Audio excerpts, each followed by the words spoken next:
evening. I'm Jenny Wong Bennett, the Chief Financial Officer for the City of Chicago. I am responsible for the financial policy and strategy of the Lightfoot administration, and I'm excited to be your MC for this evening's program.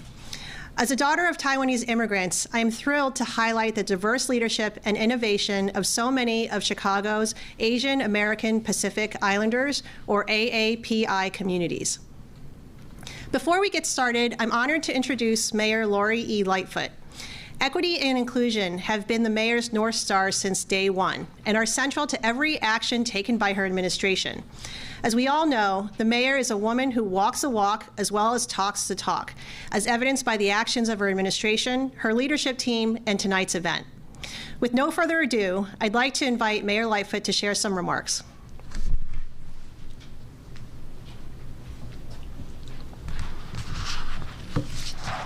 Good evening, everyone, and thank you, Jenny, for that introduction.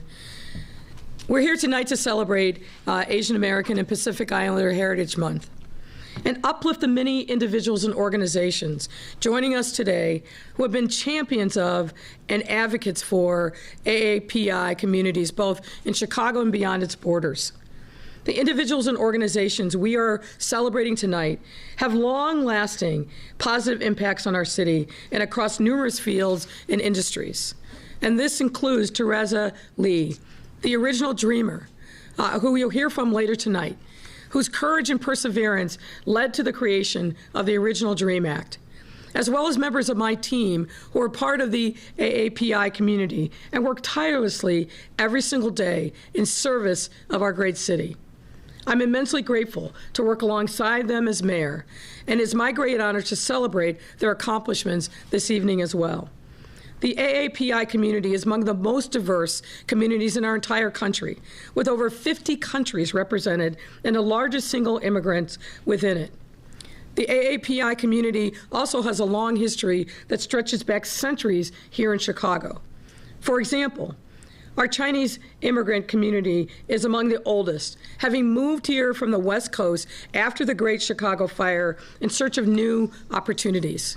Tonight we celebrate all of our AAPI communities, from Chinatown to the South Asian and Southeast Asian hubs of Devon and Argyle Streets, and the many other AAPI communities scattered elsewhere around our great city. Our AAPI communities have left a deeply profound and positive impact on our city, whether it be the fantastic food and cuisine from restaurants like Star of Siam, one of our honorees tonight, protecting vulnerable residents through organizations like the Asian Americans Advancing Justice, connecting immigrants to the resources needed to fully integrate into American life, as the American Business Immigration Coalition does, and serving all of our residents fearlessly through the pandemic as members of the Filipino Nurses Association have and continue to do. These wide-ranging contributions show that AAPI residents work in all areas and contribute and leave unmistakable marks on our city and our entire country. And that has always been the case. We should make no mistake about that. Because to not know the depth of Chicago's AAPI communities is simply not to know the city. For centuries, this community have contributed to the vibrant cultural and economic landscape of what we know as Chicago, helping to build it from the ground up and prosper long into the future, with each community arriving at different times with different needs and histories to come together and build and forge us into the great city that we know and love today. And make no mistake, their arrival and experiences afterward were not without their challenges, including racist immigration laws such as the Chinese Exclusion Act, the forced removal and incarceration of Japanese Americans and immigrants from the West Coast during World War II, and now, against a backdrop of a global pandemic, a new wave of racism, xenophobia, and misogyny and hate. Throughout this pandemic, COVID-19 has not only ripped through our AAPI communities, but has also made them the target of racist vitriol and hate crimes. And let me be very clear. As long as I am mayor, hate will never have any home in the city of Chicago. And we must, as a city, in every neighborhood, in every race and ethnicity, make sure that we stand up and call out this kind of bigotry for what it is. And we must stand united as we come together and say, not in our time, not in our city, we will not tolerate this. We are brothers and sisters united together, and we must stand united in our fight against all forms of bigotry because it threatens all of us. And now with federal support through COVID-19 Hate Crimes Act, which was signed into law by President Biden last week, cities like Chicago will be able to make reporting hate crimes more accessible, provide more support to victims, and better prevent these crimes from happening in the first place. I am grateful for the support from the federal government, but I'm also grateful to stand united with our AAPI communities who have given so much and sacrificed so much to our city, particularly over this difficult pandemic year. Chicago would simply not be the same without celebrating our rich heritage, which includes the AAPI communities. So on behalf of a grateful city, I want to thank all of you, our residents, AAPI residents, for being such an integral part of who we are and part of the rich cultural fabric of the city, now and forever. It is my hope and expectation that everyone tuning in tonight will walk away from this event with a better understanding of why it's so important for us to recognize and celebrate AAPI Heritage Month, which is important to all of us, as well as the lived experiences and invaluable contributions of AAPI individuals from both within and beyond our city's borders. Let me say again, we stand united as brothers and sisters and neighbors, as Chicagoans, to be together in this difficult time, but to make a very clear statement that we will always be a welcoming city for all, and particularly our AAPI community. And with that, I'll turn it back over to Jenny.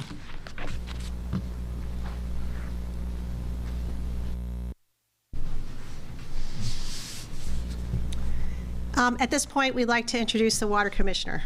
Thank you.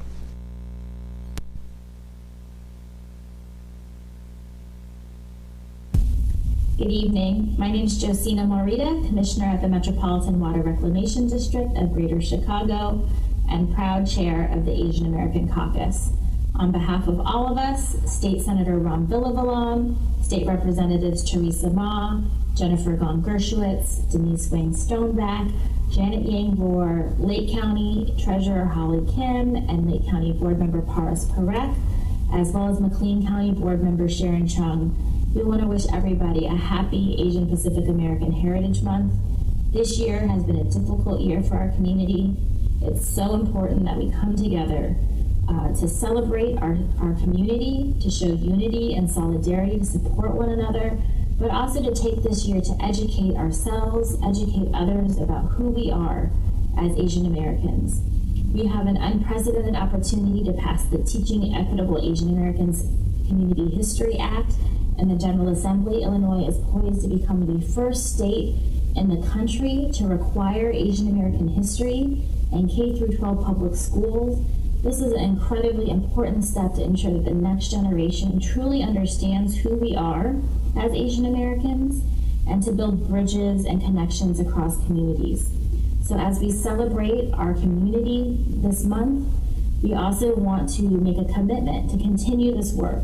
And we want to thank everybody here who are leaders in the Asian American community who do this work every day. We want to thank Mayor Lightfoot for her support and leadership in protecting Asian American communities from anti-Asian hate and embracing us as part of Chicago. And we want to thank everybody out there for your love and support through this last year. And we look forward to seeing each other in person soon and working together to make Chicago a more equitable and inclusive city. So thank you all so much. Happy Asian Pacific American Heritage Month.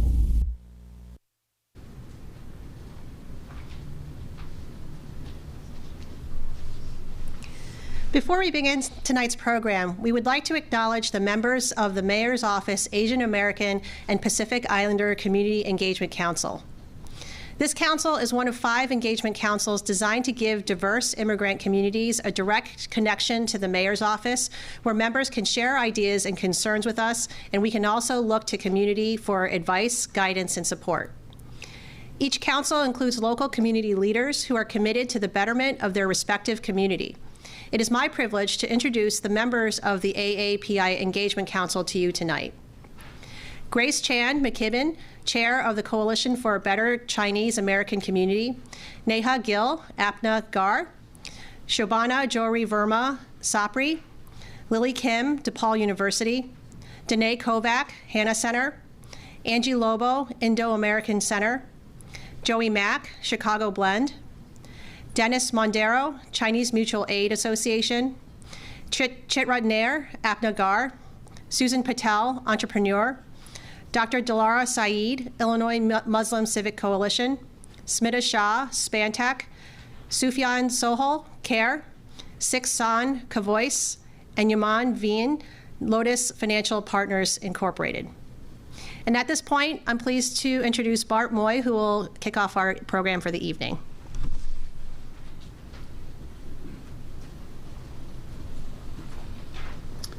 Thank you, Jenny.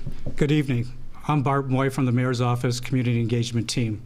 I have worked for the city for 32 years on a range of issues, including outreach to the Asian American and Pacific Islander community. I'm also a proud native Chicagoan and son of Chinatown, where I've had the honor of seeing it grow and flourish into a pride of the city.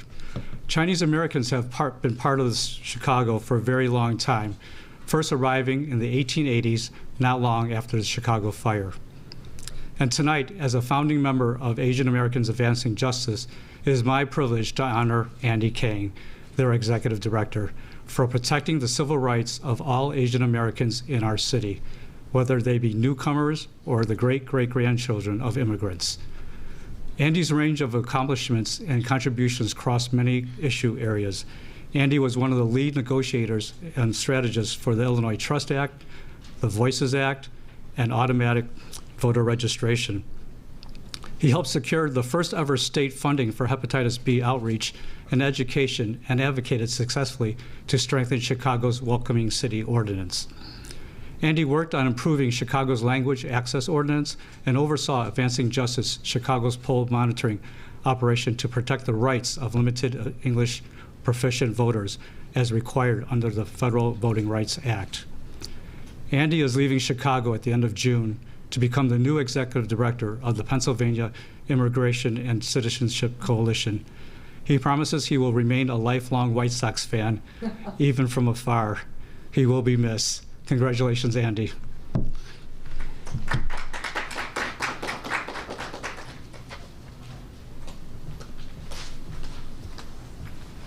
Good evening. I'm Reshma Soni, the City Comptroller in the Department of Finance.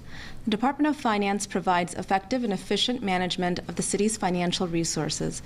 Under Mayor Lightfoot's leadership, we have been able to provide much-needed relief to residents and businesses through programs such as fines and fees reforms and the Utility Billing Relief Program. Today, I'm here to honor Jennifer Pham as one of our city's community builders. Jennifer is a Vietnamese-American entrepreneur who co-owns Mini Tuong Sa Pharmacy, one of the first Asian businesses and the first Vietnamese business on Argyle Street. Mini Tuong Sa Pharmacy stepped up during the COVID-19 crisis to make sure their communities received information and resources to beat the pandemic. Beyond being a business owner, Jennifer co-founded Hai Bio, a creative initiative that aims to energize the historic Asia on Argyle corridor through innovative, cross-cultural, multi-generational collaborations by curating spaces, digital content, and events, while incubating a diverse range of artists, creative entrepreneurs, and local Asia on Argyle businesses. She is also the co-founder of Celebrate Argyle, a community initiative that shines a spotlight on immigrant-owned restaurants and businesses in the West Argyle Historic District. Jennifer, for your love, innovation, entrepreneurship, and love of your community, we honor you.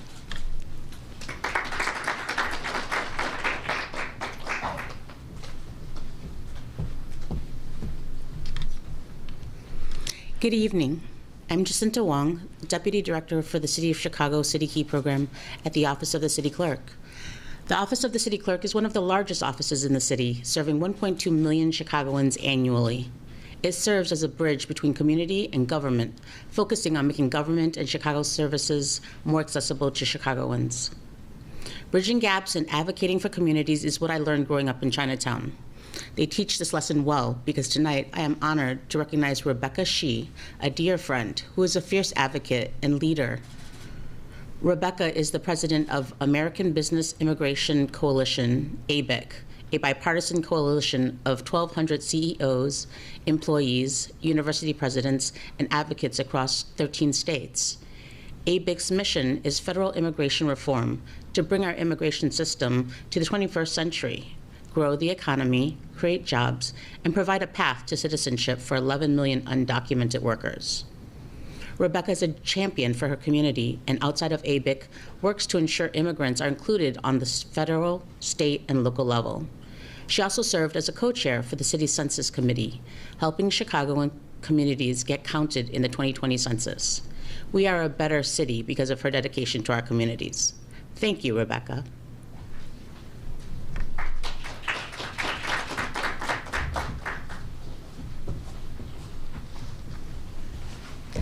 Hello, I'm Nicole Bell, Director of Economic and Neighborhood Development in the Mayor's Office. Among other things, I'm helping to lead the Open Chicago initiative to reopen our city and help make sure we can all enjoy a wonderful Chicago summer and beyond. Tonight, I have the privilege of recognizing Chef Eddie Dulai, who is the owner and chef of Star of Siam. Chef Dulai opened the first Thai restaurant in Chicago in 1980, and in 1984 he opened Star of Siam, which has been voted the #1 Thai restaurant 10 years in a row by Food Industry News. Since he has opened Star of Siam, his pad Thai dish has been served over 1 million times. Chef, we are thrilled to recognize you and to express our gratitude that you believed in your culture, community, and cuisine decades ago and built a restaurant that has become a community pillar and a star of Chicago. Thank you.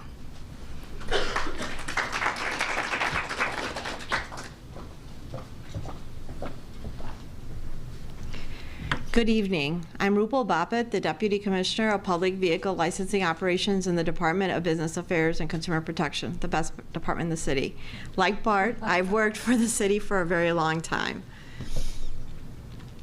Currently, I oversee licensing of anything that's chauffeur captain driven in Chicago. That includes the ride-hail industry, taxi cabs, liveries, and other transportation systems. As an immigrant from India, I appreciate the work ethic and struggles immigrants face. And tonight, I'm also privileged to recognize Shantala Komanavan for his work in the arts. Shantala, a mixed media artist, uses his family's experience as refugees from Laos to inspire his art and music. Often discussing the duality that refugees experience, Shantala uses his art to show the struggle of acceptance. He has exhibited his work in galleries and museums all across the United States and internationally. He's also a professor at NEIU, his alma mater, where he teaches young artists to hone their skills. We are grateful for Shantala and his talents, who ensures the diverse experiences of our AAPI community are captured in his work. Thank you, Shantala.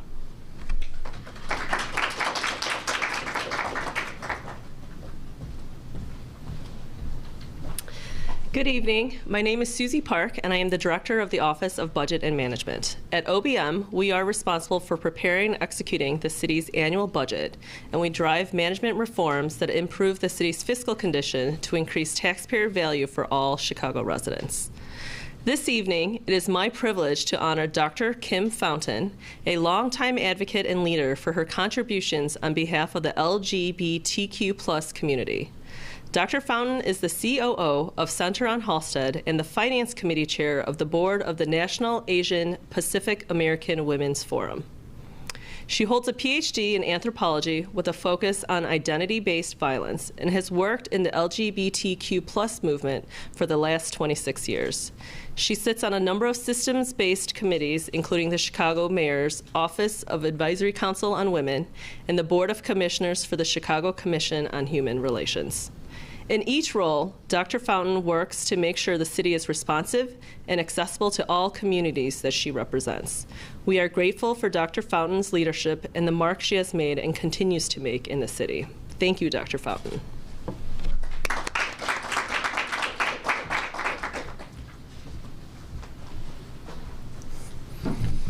Good evening. My name is Amrit Mehra, and I serve as Senior Advisor for the Mayor's Office Education and Human Services team.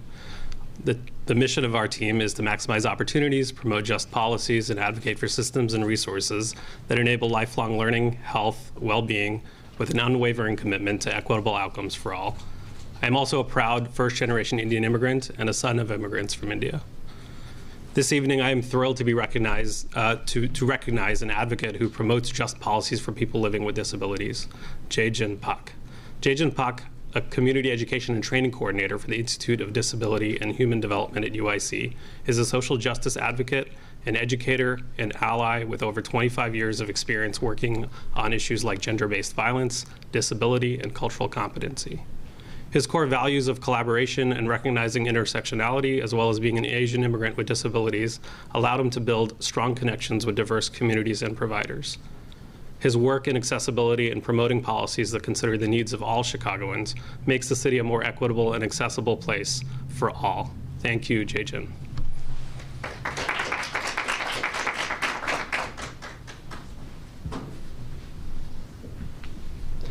Hello, I'm Will Shee. I'm a policy advisor for Mayor Lightfoot's office. In my role, I've been able to work on addressing fines and fees, cannabis regulations, and other policy matters.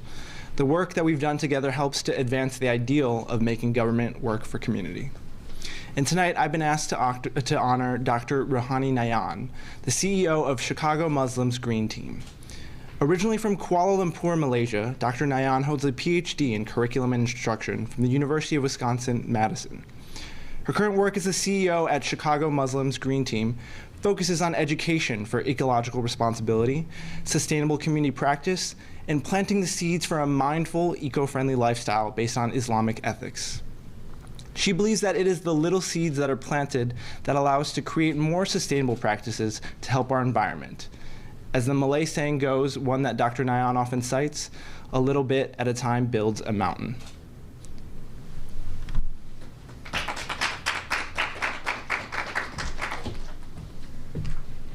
Good evening.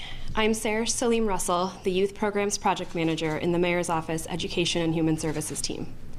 In my role, I lead the community strategy for My Shine, My Future, the Mayor's signature youth initiative aimed at connecting every young person in Chicago to meaningful out-of-school time opportunities. I manage the Mayor's Youth Commission, and I support implementation and growth of programs like One Summer Chicago and the Chicago Youth Service Corps. Working with youth and helping cultivate their leadership skills underscores the importance of providing them with a high-quality education so that their opportunities are truly limitless. That is why I'm honored to recognize Mimi Rodman. Mimi is the Executive Director of Stand for Children Illinois. Under her leadership, Stand Illinois has progressed from a startup to a robust statewide organization supported by a membership base focused on positive activism. Stand Illinois has championed major policy changes and published several reports which influence legislation.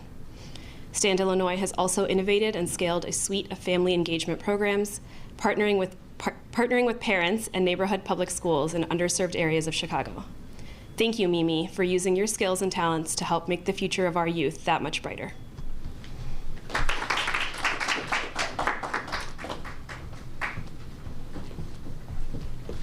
Hello, my name is Dr. Ajanta Patel. I'm a medical director at the Chicago Department of Public Health. I'm proud to work at CDPH to help ensure that the city's COVID-19 response is inclusive, and I'm honored to sit on the Mayor's Office Immigrant and Refugee Vaccine Roundtable to help receive guidance from our community on how to better reach and serve all of our diverse Chicagoans. Tonight, I'm proud to honor and recognize Dr. Ishaq Lut. Dr. Lut is a respected clinical pharmacist and a community healer. He's an active member of the Council of Islamic Organizations of Greater Chicago, and he works closely with the Muslim Community Center. Among other things, he's helped to spearhead efforts to get the COVID-19 vaccine to immigrants and refugees, including members of the Rohingya community here in Chicago. He's often done this on a moment's notice. His work and his collaborative and generous spirit has allowed us to reach communities that are often amongst the hardest to reach, and because of the tragedy of their past experiences, are hesitant to trust governments. We are so grateful for Dr. Lut's work. Now, I'd like to invite my colleague, Dr. Sell, to introduce our second community healer honoree.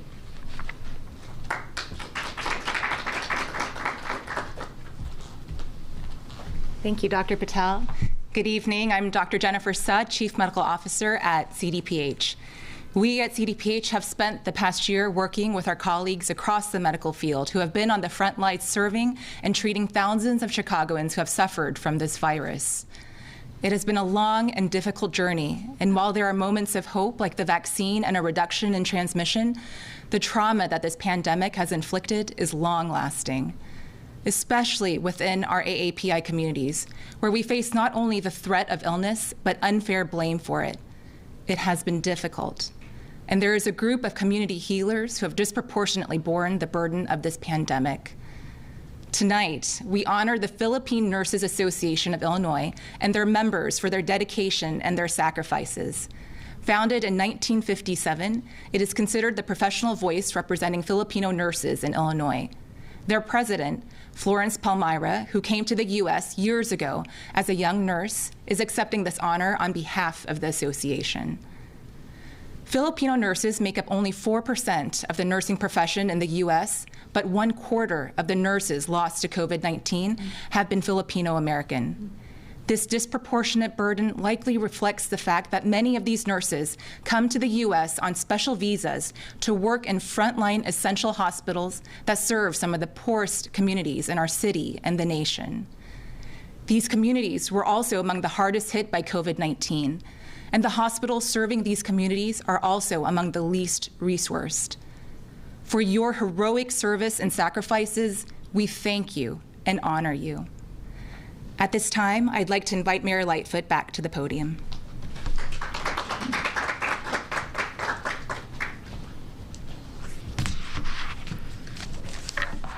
Thank you, Dr. Sa.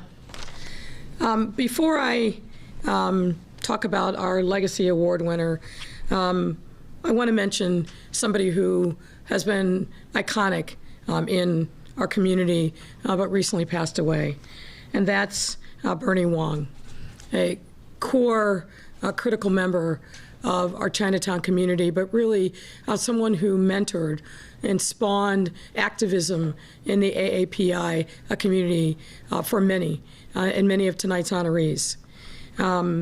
Bernie was an icon. Bernie was a force of nature. And the Lord called our sister Bernie home recently. I would have been remiss if we didn't, in this month of months, make sure that we acknowledge and lift up the legacy of Bernie, and you heard from her daughter earlier tonight. The Legacy Award usually goes to an individual who has made decades of contributions to our communities. Tonight we are honoring somebody not for the length of her fight, but its far-reaching impacts. I have the great honor of awarding the Legacy Award to an individual who has literally changed the landscape for all immigrants in the United States. Her name is Teresa Lee, original dreamer, for whom the DREAM Act is actually named. It is an understatement to say that our fight for immigrant rights would look very different without the contributions of Teresa. The daughter of South Korean immigrants from Brazil, Teresa moved here to Chicago at the young age of 2, at the time that her whole family was undocumented.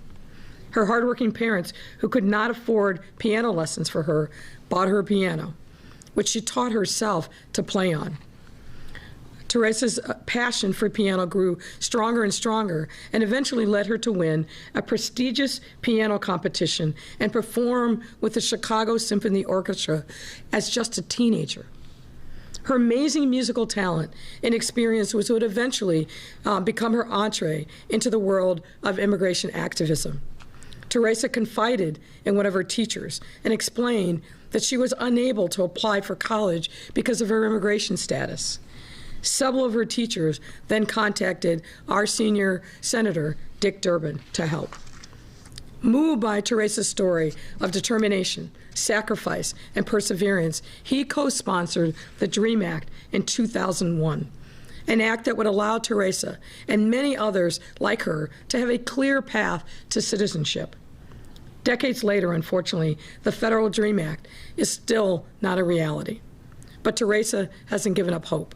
And now, as a citizen, she continues to fight tirelessly on behalf of immigrant communities here and across the country. Recently, she helped create sanctuary spaces for undocumented immigrants in New York City, where she now lives with her husband and 3 children. She was also highlighted last year in a PBS series called Asian Americans, as well as a children's book, 100 Immigrant Women Who Changed the World, Good Night Stories for Rebel Girls. Teresa, you are a true inspiration to young girls, immigrants, and the AAPI community. When we see you and your talent, we are reminded of how much our nation gains through immigration and how much we stand to lose without a clear pathway to citizenship for dreamers like you. The fight continues. Teresa, your courage, determination, and activism have set the stage for the creation of an America that is more welcoming, more equitable, and more inclusive. And for that, we all owe you a debt of thanks. Congratulations, Teresa, on receiving tonight's Legacy Award. And now, let's hear from Teresa herself. Thank you, Mayor Lightfoot and staff. It's a special honor to be recognized by my hometown, Chicago. When I was growing up as an undocumented kid in the North Side, I had no idea there were millions of other kids like me across the country. Kids who felt like we were living normal lives until one day we learned that we were undocumented. And there was nothing we could do about it but to learn to live in fear. That constant fear of being discovered, detained, deported, or even separated meant learning to never trust authorities, never to ask for help, and never to get too close to anybody.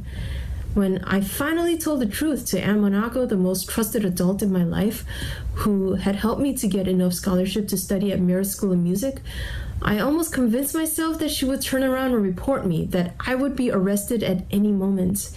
Instead, she became determined to help me, and she helped me reach out to Senator Durbin, helping to set in motion the creation of the DREAM Act. Little could we have imagined at the time that over 20 years later, the issue on a national scale would still remain unresolved, and that millions would continue to live in precarity. When I started seeing other kids and young adults by the thousands bravely declare their status and come out of the shadows, sparking a nationwide movement to support immigrant rights, I was in awe of them and have tried to help fight for their cause as much as I could. It's because of the undocumented youth that we have this movement today. It's because of the undocumented youth that we won popular support, as big majorities now support not only the DREAM Act, but even more importantly, a broader comprehensive immigration reform. But one thing activism has taught me is that public support is not enough. We need to be active and pressure our politicians to do the right thing, because otherwise maintaining the status quo will always be all too easy. So to everyone watching or listening, please join this movement so that we could finally get relief for the 11 million undocumented Americans. It's up to us. Thank you.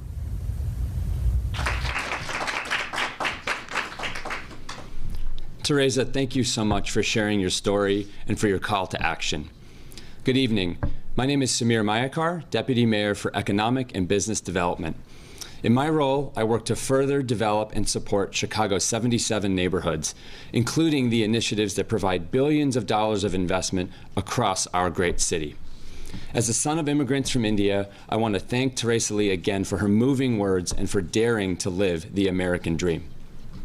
Now, as we close this evening, we want to take a moment to acknowledge the increased incidence of violence and hate that the Asian American and Pacific Islander community has been facing. It has been painful and frustrating for all of us here in the mayor's office. Hate has no place in Chicago, and we will not be silent in the face of it. A group of Asian American and Pacific Islander creative artists at FCB, which is one of the world's greatest advertising agencies, they felt the same way.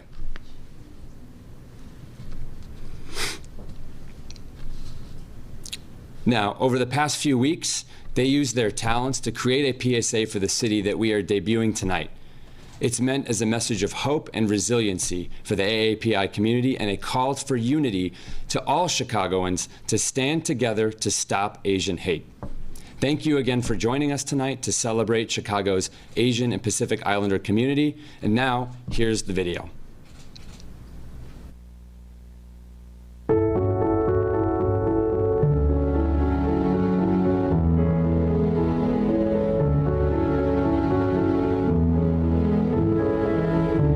Asian American and Pacific Islander community, we know you've faced, endured, and overcome so much. We see you, we hear you, we respect you, and we're standing with you.